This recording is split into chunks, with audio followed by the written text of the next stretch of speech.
All right. So I guess now you understand what the plan was. Absolutely. At Colts Law, we talk Indianapolis Colts football. We're going to stick to what we know, fundamentals and technique, 1% better every day.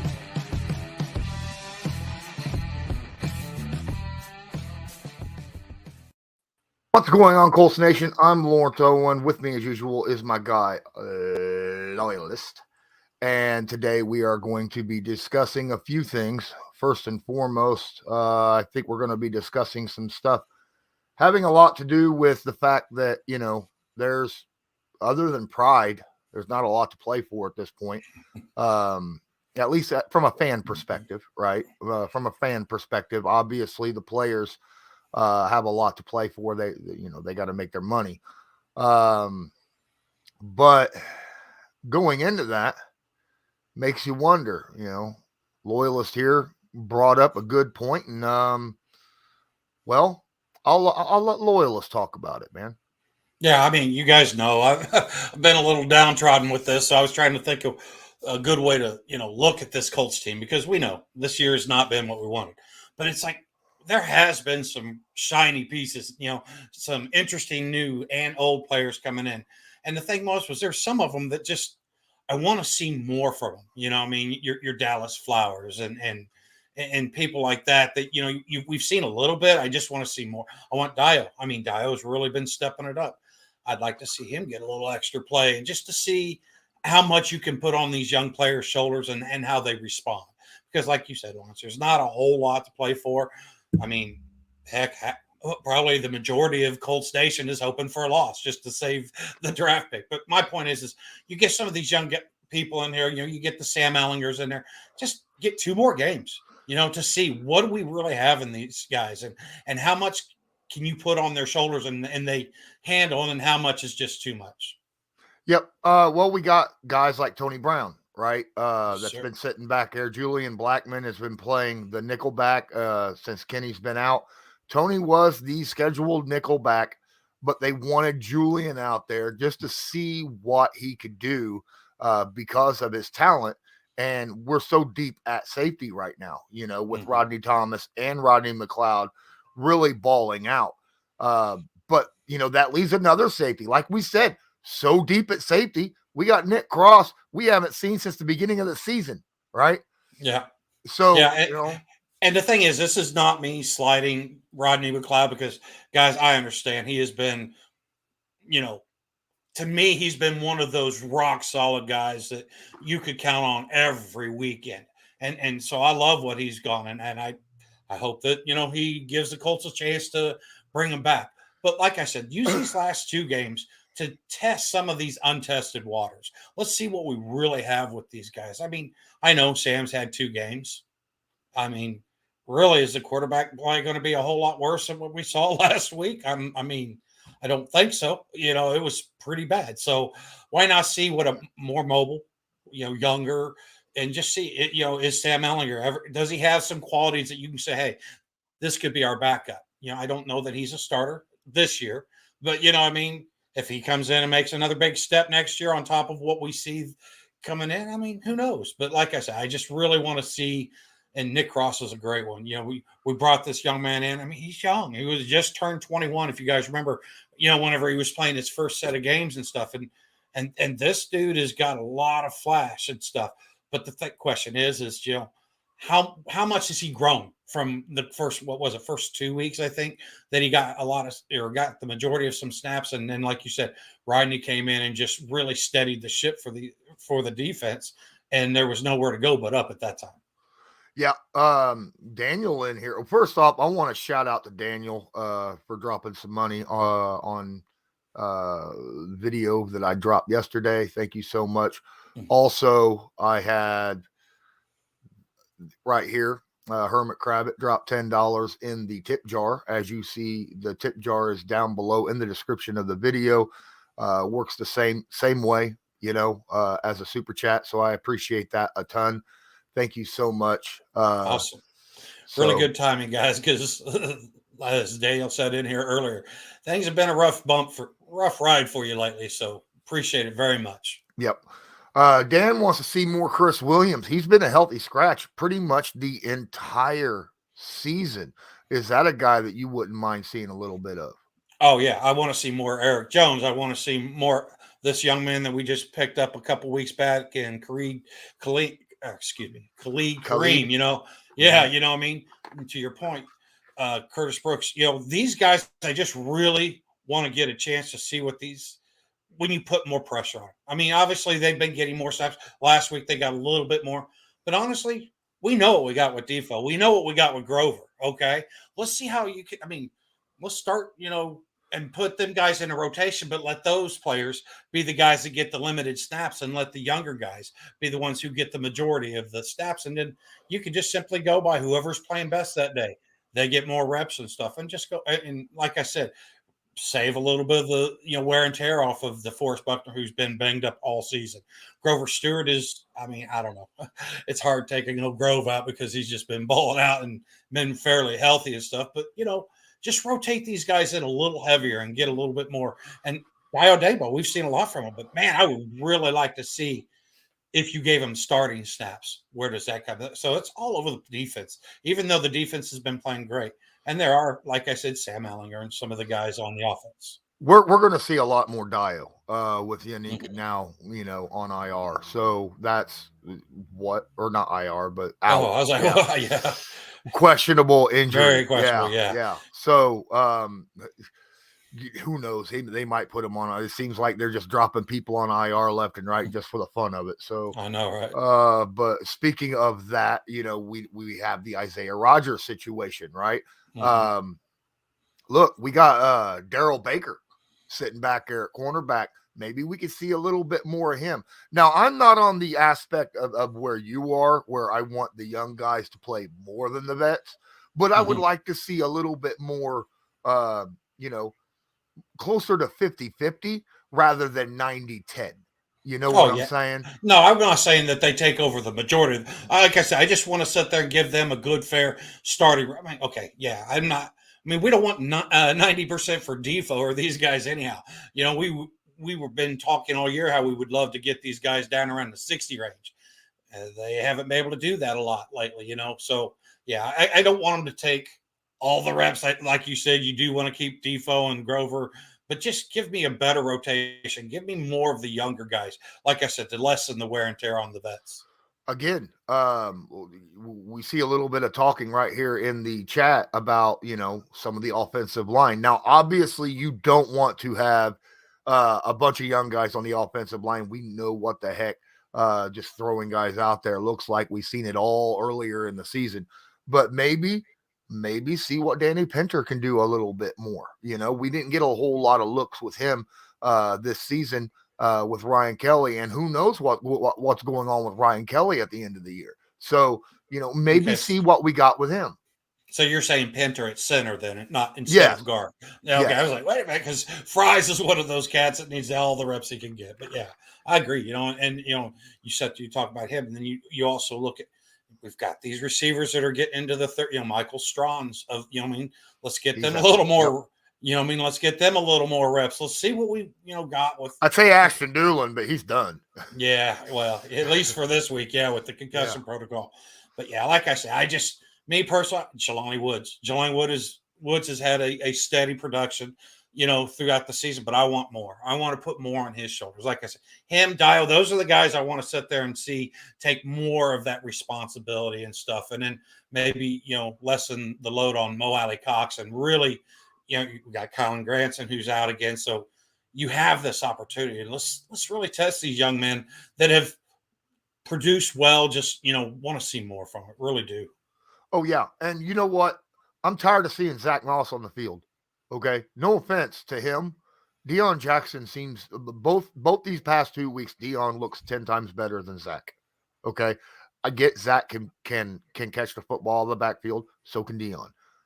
I get that Zach blocks better, right? Deion still puts his face in there. He's got to learn to read and find the blitzer. But the dude runs the ball better than Zach Moss does. All right. And that's what I'm like, come on, man. I'd like to see a little bit more on the Deion rather than Zach starting. And I am 99.9999 with 100% in front of it on the same spot. We need to play Sam Ehlinger. Screw this Nick Foles crap. Okay? Now, I'm still going to say Matt Ryan's the best quarterback on this team. All right. Right now. Yeah. And I understand. That's not good, but I know. But if we're going to go with somebody else because not enough explosive plays, go with Sam. Because Nick Foles can't extend a play for nothing. I mean, nothing. He makes Matt Ryan look like Sam Ehlinger when it comes to scrambling. Okay. He is bad. And, you know, his cannon is just so terrible. So, yeah, I want to see more Sam Ehlinger out there. I thought they should have brought him in at halftime this past week, but it didn't happen. But yeah, because to your point, you know, Nick Foles is going to try to stretch these plays up, but he's not going to move around in the pocket real well. He hasn't really been pulling the trigger that much, you know, letting the ball go. And I mean, what was it, 7 sacks last week? I could say 4, maybe 5 of those. I look at the quarterback and be like, man, you know, that thing needed to be out of your hands a lot sooner than what, you know. Now, don't get me wrong. The offensive line needs to play better. I'm not, you know, but the thing was Nick Foles knows that going in. He still needs to be able to let that ball go a little bit quicker because some of them times he was holding on the ball for 4 or 5 seconds. And yeah, this offensive line just is not going to give you that consistently. There's no offensive line that's going to be consistently giving the quarterback 4 or 5 seconds. That's just how it is. You know, maybe occasionally, you know, you might stretch that a little bit when you're holding an extra guy in to help with the blocking or something like that. But no offensive line is sitting, you know, no one is asking them unless you're Bruce freaking Arians, you know, asking your quarterback to sit there and hold the ball for 4 or 5 seconds or longer, right? They want you to get rid of the football majority of the time as quickly as possible. Find that first open guy in your progressions to get rid of the football. That's just how it works. But, man, Nick Foles, if you're going to hold the football, you got to be able to run with it too. And you can't do either. That's just a bad combination. Ugh. Yeah, I mean, and then on top of that, you throw 3 interceptions. You go 0 for 10 on 3rd down. I mean, it's just, you know, and I don't put this all on Nick Foles. I mean, I remember saying before the game, he's played not much, if any, more time than Deshaun Watson over the last couple of years.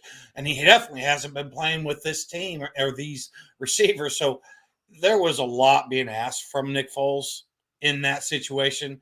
But still, you got to give us more than what we saw this last weekend. I mean, you just cannot sit there and go, okay, yeah. And then have a young guy over here, in my opinion, having a young guy over here that's only had 2 games of actual football, you know, meaningful football. Let's see what we got to say. You said you want more dynamic plays.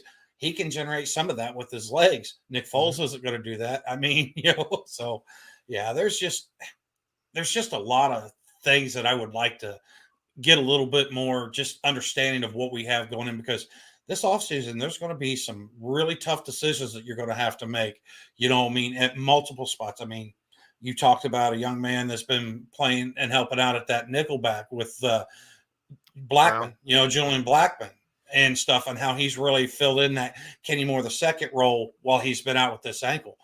I love seeing that, you know, because Kenny Moore, you remember going into going into the beginning of the season, was unhappy with what he was making, you know, monetarily and stuff. So you need to find out a little, you know, maybe is there another solution in case you can't work something out with Kenny Moore, or in case you decide to move on or trade or whatever. You know what I'm saying? I'm not trying to predict any of that, but I'm just saying you need to have as many of these questions answered with the roster that you have now, because I have a feeling next year's roster is going to look markedly different than what we've got this year. It's funny because everybody's got an opinion on what the Colts need to do or else, right? It is what it is. There's people out there, trade Quentin Nelson, trade Jonathan Taylor. Different people are like, you know, trade Michael Pittman Jr., go get a whole new offensive line because they're all overpaid. Go get all new wide receivers because they suck. You know, it just depends upon, you know, different people have different opinions on the situation, would do things differently. The thing is right now it's going to be on whoever the GM is, and it looks like that's going to be Chris Ballard. All right. That's it's been a flat talked about all season. A lot of people are upset about that. I actually like the idea because keeping Chris Ballard means you go out and get an offensive head coach, maybe be able to keep the defense somewhat intact, especially with Gus Bradley sitting there. If we can keep Gus Bradley, maybe we keep Yannick Ngakoue and a couple other players on the field because I want to keep what we have on defense. Offense, on the other hand, we need a little bit of help there, especially at quarterback. That's my opinion, though. Yeah, I think you're being a little generous with a little bit when you look at this offensive line, but I agree with you. I mean, it would be nice to sit there and be able to just really test some of these things, and like you said, be able to keep Gus. But that's a different show many weeks from now because let's be honest, does Chris Ballard want to be here? Is he in his feelings about the way things have transpired since basically the last 3 weeks of last season and into this season and all the interference or more than just suggestion, workings of Ursay and stuff. So, but yeah, like I said, to me, this is a lot of questions. How do you fix it? How do you make this better? Because I don't think any of us sat there and looked at this offensive line going into the season saying, oh yeah, they're going to be one of the worst in the league this year. I mean, I didn't, even with the thought of Matt Pryor and Danny Pinter. Both of those were woefully underperforming. But, it's just, it is what it is. You've got, you found some answers in with what you got with Will Fries, and you're getting some good positive feedback with what you're getting with young Ryman over there at the left tackle. But like I said, it's going to be a crazy offseason, and that's saying something when you look at how the last several off seasons have gone. The last real quick, months. guys, I want to say one thing. We're 17 minutes in this, and we haven't even asked you guys, if you can, please smash that like button. Hit that subscribe if you're not already subscribed. And make sure you ring that notification bell. That way you're notified the next time that we go live. Sorry about that, Law. Oh, no problem. The first month, almost 2 months, the Colts actually started out fairly well. We were 3-1. We were as at 500 as you could possibly be, right? And then we've won one game since then. Yeah. One game. It's just been awful. I mean, terrible. And, you could point fingers all you want, but when you start moving pieces around, then that's going to, jostle everything up. People are not in positions, whether it be players, coaches, systems like that. The system just gets mangled when you start moving pieces around.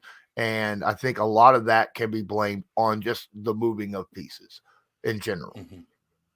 Yeah. And there's so many, it's like you sit there and you start talking about GM, and there's so many different points of view on that. I like certain things, but I don't like other things, and then you look at, I'm sitting in here looking at the quarterback. You got CJ Stroud, Levis, and Anthony Richardson and Hendon Hooker, even all in, one message here from Larry Brown. It's like there's just a lot of information to process. But the thing is you can take these 2 weeks to answer some questions that you've already got. That is going to hopefully bode well. But there again, Jeff Saturday, is he going to take these swings? I don't know. He understands, but he also wants to go out there and put some decent product on the field. But now you're starting to look at the injuries and stuff. It's almost forcing the hand of, hey, just let's find out, because you got Yannick Ngakoue, who's just popped up literally today on the injury report, but now he's extremely questionable. And then you've got the three guys that you already knew were out with the concussion to Ashton Doolin. And then you got Kylan Granson and Kenny Moore II, both that haven't practiced in a couple weeks now. So, they're out. So it's just, like I said, with the injuries, with where the season is, to me, I'm just like, let's figure this out. Let's answer some of these questions, and so that it'll help make some of them tougher decisions. Oh yeah, definitely. You know what's really cool? There are some things that we could talk about that are a positive. Again, this defense has been absolutely outstanding, I think. Maybe the best defense that the Colts have put on the field, not just Indy, but the Colts in general ever. Mm-hmm. This was an amazing defense. When you have a defensive line that gets almost no help from blitzes. I think the 7th least blitzing team in the NFL. Yeah. And yet you are 6th in the NFL in sacks with 43 sacks. That's saying something.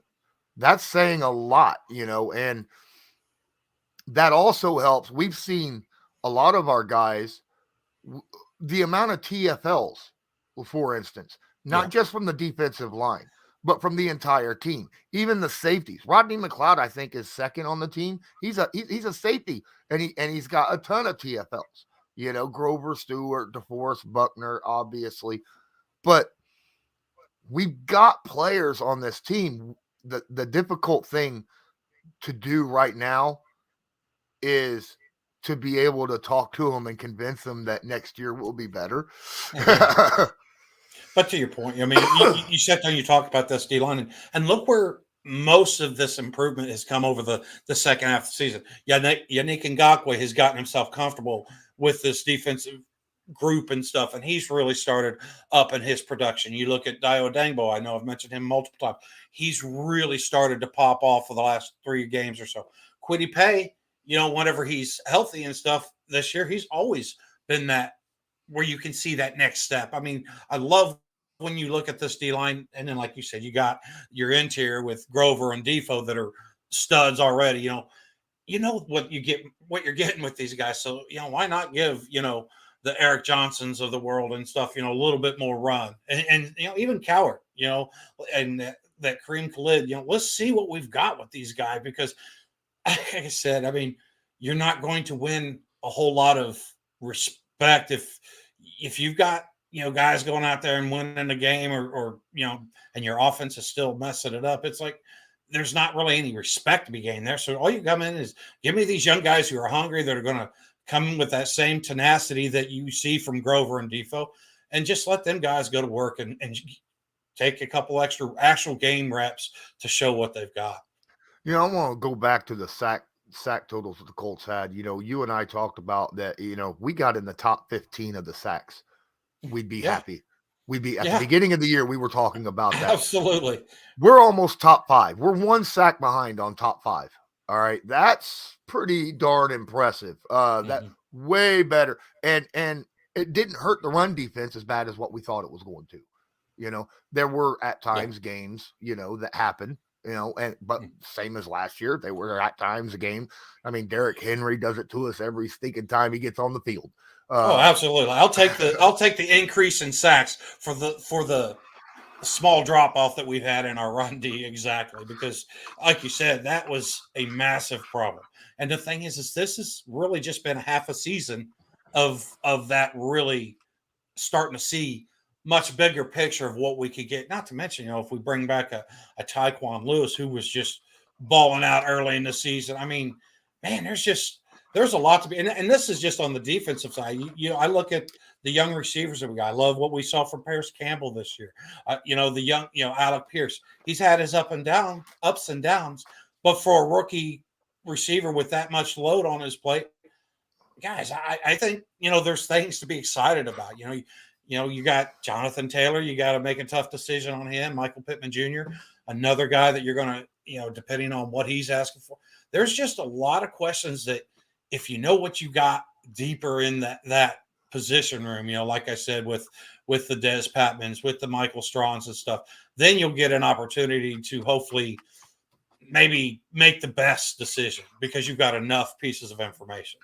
The biggest thing is what we're going to do at quarterback. Absolutely. That's going to dictate what we can do with the rest of the team, right? If by some weird fallout chance we end up with, a former NFL MVP being on our team that likes to run the football, which I don't expect to happen, but just saying if something like that happens and we have to pay him, he's worth the money. We ain't going to be able to re-sign a bunch of people though. And get guys like Yannick back or some of the other things that you might, or keep Bobby Okereke. But here's a question. If we can't keep Yannick, do you think Dio and Tyquan if we can get Tyquan re-signed, do you think that there's a big drop off there, or do you think that if one or both of them can stay healthy, that they can hold down that end as well? I would say from what we've saw from Yannick over this last 6-7 weeks, because guys, he was a detriment in the run D early in the season. We've really seen him clean that up quite a bit. And I think there is even. I love Tyquan Lewis and I love but they're different. You know what I mean? They're just different types of D. Yannick is a special kind of cat, and you know what I mean. I like his explosiveness, but like I said, now he's tightening up this run D. He's not flawless, but he's tightening it up, getting better. And you've seen those sack numbers, and guys, that's. I would have to say Yannick is probably one of those guys that has probably created more sacks for the interior D tackles or even for the opposite side. Making the quarterback step up into him. Absolutely. So like I said, I love Tyquan and Dio, but to sit there and say would those two replace what Yannick? No, he gives you that extra just every play. He's been a dog, whether it's in the run D or in the pass pressure, in my opinion. Yeah, absolutely. I think that Yannick has been way more. See, a lot of people want to look at it and go, well, all Yannick gets is cleanup sacks. The majority of the sacks the other defensive line get is because Yannick is forcing the quarterback out, like what you just talked about. There is no assists in the NFL. It's a shame, because if there was an assist stat, he would get a lot. I'll tell you that right now. He would get doubles a lot. Okay, I know what I'm saying. Yeah. He'd be that guy. And I'll be honest with you guys. I was fairly critical of him the first 5 or 6 games, because I was just like, I really wanted to see more. And even when you did, to your point, they weren't sacks that really had an effect on the game early. But this second 2/3 of the season, where he's gotten familiar and really is understanding what works better when he's lining across from next to Defoe, and what works better when I'm telling you right now, he is really giving us maybe that guy that we've been searching for, that can give you that steady production. I mean, Larry Brown over here says, Yannick Ngakoue is a lot like Robert Mathis in a way. And he's got that high motor. He's got that dog mentality. You know what I mean? So I can see that comparison, but like I said, he is one of those guys over the second half of the season, I felt like is really, and he's playing whenever, to be honest, guys, this is where you worry about your vets, keeping that focus and keeping that interest. And he's really coming out and doing a very, very good job out there. I'll tell you what is a huge difference. And I think this is one of the big reasons why our defense has stepped up so much.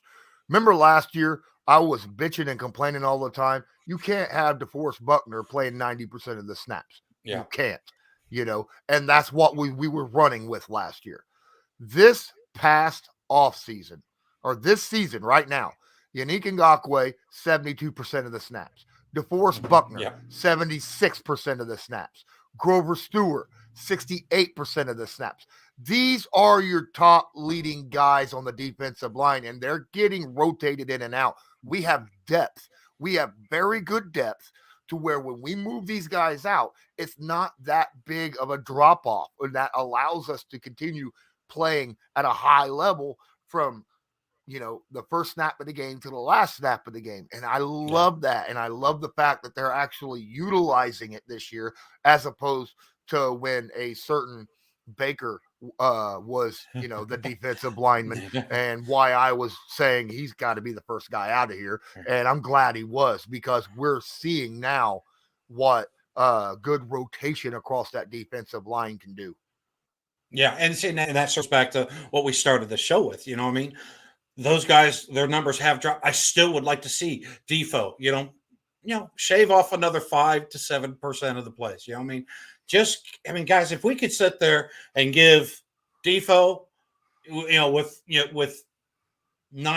7 to 9 snaps less wear on them, more energy in the game. I mean, let's be honest, the offense is not giving our guys a whole lot of opportunity for a blow, So if we can get those guys, and think about it, you can slide in he's about as close in the NFL that you're going to find to a Defoe in Dio Adengbo. You know, he's real long, still got that high motor and stuff. I mean, guys, that rotation right there, not to mention when you want to slide Dio out to the edges, you know, whether it's in for quiddy pay or whatever, you know what I mean? There is a lot of the way this D line has stepped up, and then it's carried all throughout. I mean, the linebackers are still playing really solid football all year long. I mean, they started a little slow in the first couple of games, but that once they got the Gus Bradley scheme, Zaire Franklin's having the best year of his career. I mean, Zaire Franklin never comes off the field either. I know. He's played 99.7% of the snaps this year. Yeah, and see, that's where you look at Julian Blackman filling in for Kenny Moore II. I mean, Kenny was getting that 100% plus special teams. Julian Blackman is now in that role, and I like seeing what, you know, getting a good test of what you've got with that. You know what I mean? So that's where I'm like, okay, if I take him out, I want to put Tony Brown in there just a little bit, but I still want to keep Blackman out there. You know, like I said, just really getting the bulk of those reps, because I mean, look, what was it last week? It was 100% of the defensive snaps, and I want to say like 56% of the special team snaps that he played. It's just, I mean, not only does he not get off the field just on defense, he's back out there on special teams. Heck, might as well look for, you know, see if we want him at a slot or something to get more reps on offense, because that's the only place he's going to get them. Top three guys in snap counts. Zaire Franklin, like I just said, 99.7%. Mm-hmm. The second highest snap count, it's an easy give me. Gilly. 99%, dead on even. And the next highest, and this is funny because he didn't play the first two games very much, Rodney McLeod at 89.5%. You know, and that's why, I mean, since then, I think Rodney's been on the field almost every freaking snap. And not just 89.5% of defensive snaps, he plays 40% of the special team snaps too. You know, and he's 30-something and still out there playing at a high level and all that kind of snap. Dude is an Iron Man. Yes, he is. And the thing is I'll be honest with you, you know, I don't put a lot of importance on what you hear, you know, but there's just certain players that ring a chord for you or whatever. And for me, I mean, Rodney is that, you know, whether it's just because I get to see more of him with the Believe in Colts podcast or whatever, but I mean, he just, every step he makes, whether it's on the field, off the field, on social media, I really like the way this man represents himself as well as the team. And the thing is he's doing all this and he's making, I mean, don't get me wrong, I would love to make his paycheck, but as a football player, you know, he's making a drop in the bucket compared to what you see a lot of these guys that are doing much less than he is, you know. And so, Matt, I mean, Chris Ballard has really did well with the offseason, you know, with the Gillies, with the, you know, with the, on the defensive side of things, with Rodney McLeod and stuff. But the thing is we just didn't hit on the quarterback, you know, and then our offensive line regressed, you know. So those two things negated anything, you know, that we gained up from the defense. Yeah. So hopefully, as we talked about, you know, the snap counts, again, you know, certain guys probably you'll probably see more of, right? You'll probably see a little bit more of Tony Brown. I'm hoping he has less than 1% of the snap counts this year. He's hardly hit the field at all. Now he's played a lot of special teams, like 65%. Yeah. Hopefully this upcoming game against the Giants, we'll see a little bit more of him because we need to give some of these guys. I get that defensive backs, they are Iron Men. They don't want to come off the field. They train to be on the field 100% of the time. Yeah. I get that. But at points, you need to see where your depth is and who's good, who's not. And that's what I got to be able to see. Flowers, he's had 5% of the snap counts in defensively. Let's go see what this kid can do. Okay. Yeah, because if you could transfer what he's done in special teams over to the defensive side, I mean, I get it. It may not be to the same level that you know that you got with Gilly and with, you know, Isaiah Rodgers Sr. before he went on. But the thing is if he comes out playing with his hair on fire, like with what you expect to see from these young guys, it's going to be more exciting football for the fan base for the next couple weeks. And then, who knows what happens? And the thing is it answers so many questions. I keep wanting to go back to that because for me, this is much more looking into next year and stuff and just trying to find a way to get excited about what we got because this offseason, I mean, I feel bad for you, Lawrence, because your tongue's gonna be hanging out. We're trying to keep up with all this data and all the interviews and everything. Because I got a feeling this year is just going to be another crazy offseason. And the thing is, I mean, we don't even know quarterback. Do you really just go with a young quarterback and just shove them out there and let them learn by fire? Do you sit there and you bring in a veteran that, I know you've talked about, Daniel Jones and stuff. It's just there's so many questions that you can't answer right now. Answer the ones that are in front of you. And I know Jeff Saturday's not worried about anything other than this Giants game, but come on, man, help a fan base out. Answer some of these questions for us, please. Yep. Mr. Fulton, what's up? I don't have a resolution. I never do any year. I've never had a New Year's resolution. I've always just been to the aspect of trying to be a better person tomorrow than I was yesterday. That's just how I live my life. Okay. So, I suppose that's basically a New Year's resolution every single day. That's just what I do. I don't know. There's a lot of things that I don't do that other people do. I said do. Ha ha. Yeah, he's one of the least superstitious people I know as far as in the sports world. I mean, it drives me insane sometimes because I'm not. He'll sit there and say something. I'm like, don't put that out in the universe. We don't need that. I have no. I don't believe in jinxing and stuff like that. So I'm one of those. If it happens, it happens. Hey, there's no such thing as luck. I'm from Indiana. I've seen enough commentator curses on free throws to know that there's something there. Dang on it. I don't know how it works or anything, but there's something there. All right, guys. I have a few things that I got to take care of. I got to go pick up my son from work. Then I got to go take a friend of mine to work right after that. But I didn't even realize today was the 30th. So, we still got a little bit of time. Wow, it'll be the first on game day, won't it? Yeah. Yeah. Yeah. Wow. Huh. Well, I didn't even realize that. Yeah, you are going to be here for the live game reaction, right? This time? Okay.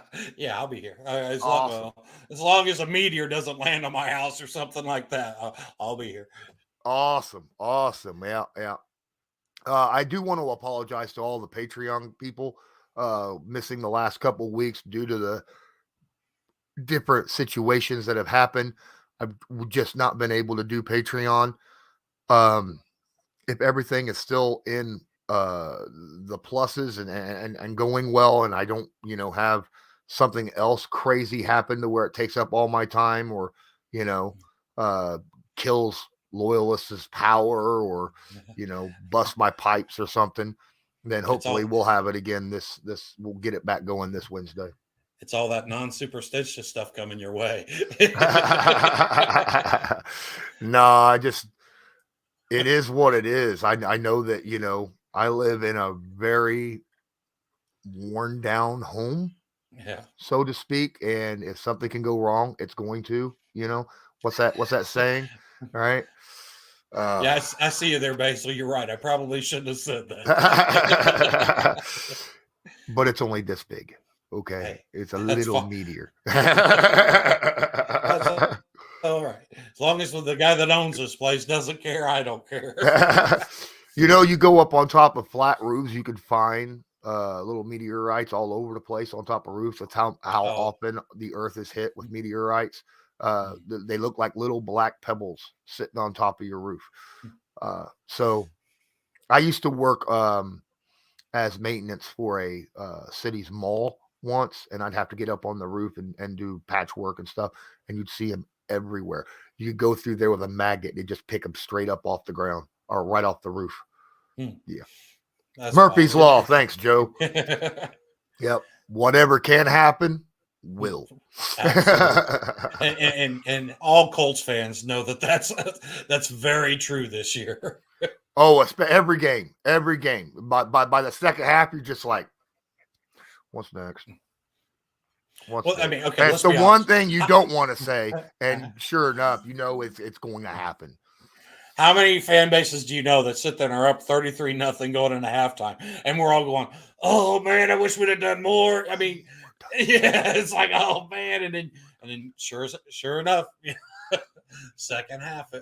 Anyhow, get that. I feel terrible that we were up 33 at halftime, and I straight up said, "I'm not comfortable. We need another touchdown." Yeah. And we never got it and lost. And now look at us. What would we give for 33-point production over the next 2 weeks? I mean, well, we got half of that number if you actually take the other 3 out. Yeah, just the 3. Unfortunately, we had to drop the tens column. Yeah, that's a shame.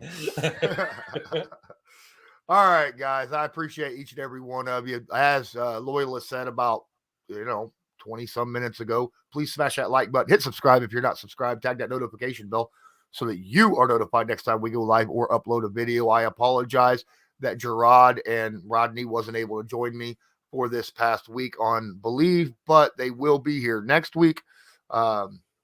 Just the craziness that's happened over the past week. We was lucky to get anything out, to be honest with you. We couldn't even get, I tried to go out and get a Giants guy to talk football with, but the guy that covers for the Times, but couldn't do it. So late game, late weekday game, holidays, everything else. It's like, it was probably a real difficult task. Yep. All right, guys. Appreciate each and every one of you. Don't forget, check out the links in the description if you want to help, donate to the cause. There's obviously the donation hit there. There's the Patreon, which is only $5 a month. You get lots of extra content in with that. Plus, you can come in generally every Wednesday and hang out with us and talk, just like me and Loyalists sit here, talk to each other. Same way, you join us just like that. And then, of course, other links as well, such as the merch shop and things. So, but any final words before we get out of here? No, like I said, man, I'm trying to find a way to be excited about this next couple games. And to me, it's all about the young guys now. Let's see what we got. I think tomorrow, if I got time, I'm going to do a preview breakdown of the game. Your Loyalist obviously is welcome to come in if he has time as well. We're going to look to see what the Colts need to do to win the game and what they have to be stay away from, or they will lose it. All right. Now, I get it. A lot of you want to lose anyhow, but I don't break a game down to be like, how can you lose this game? Okay. It's just not a good, no, I'm not. Maybe I will do that someday. Let's see how that rolls. That'd be weird. All right. So you need to fumble it here. All right. Let's do that next week after this Giants game, because I got to keep telling everybody, it's like everybody's the first pick's out. I'm like, no, it ain't. If the Texans win this weekend and then we meet them, we could actually get the first pick. All right. So until next time, I'm Lawrence Owen. That's Loyalist. And as usual, have a good one.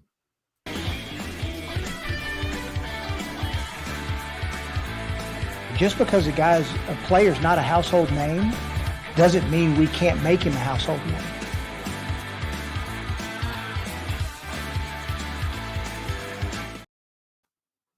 It'll be interesting to see if Dayo Odangbo starts in the place of Yannick Ngakoue and how much he would be on the field in that case.